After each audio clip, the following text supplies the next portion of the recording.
ஒரு பவுலில் 1 spoon baking soda, 1.5 spoon நெய் போட்டுட்டு நல்லா மிக்ஸ் பண்ணிவிட்டு இப்போ கை வச்சு நல்லா மிக்ஸ் பண்ணி எடுத்துக்கலாம்.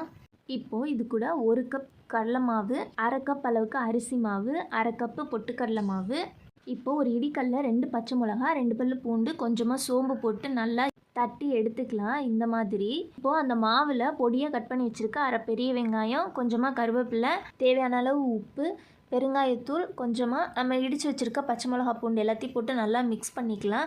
இப்போ கொஞ்சம் கொஞ்சமாக தண்ணி விட்டு கொஞ்சம் நல்லா கெட்டியாக பிசைஞ்சு எடுத்துக்கலாம். இப்போ இதை குட்டி உருண்டையாக உருட்டி எடுத்துட்டு இந்த மாதிரி உருட்டி எடுத்துக்கலாம். இப்போ கடாய் அடுப்பில் வச்சுட்டு எண்ணெய் ஊற்றிட்டு எண்ணெய் நல்லா ஹீட் ஆனதும் நம்ம உருட்டி வச்சுருக்க மாவு ஒன்று ஒன்றா ஆயிலில் போட்டு 2 சைடும் நல்லா கோல்டன் ப்ரௌன் ஆக மாதிரி ஃப்ரை பண்ணி எடுத்துக்கலாம். அவ்வளோதாங்க, ரொம்ப சிம்பிளான பட்டணம் பக்கோடா ரெடி.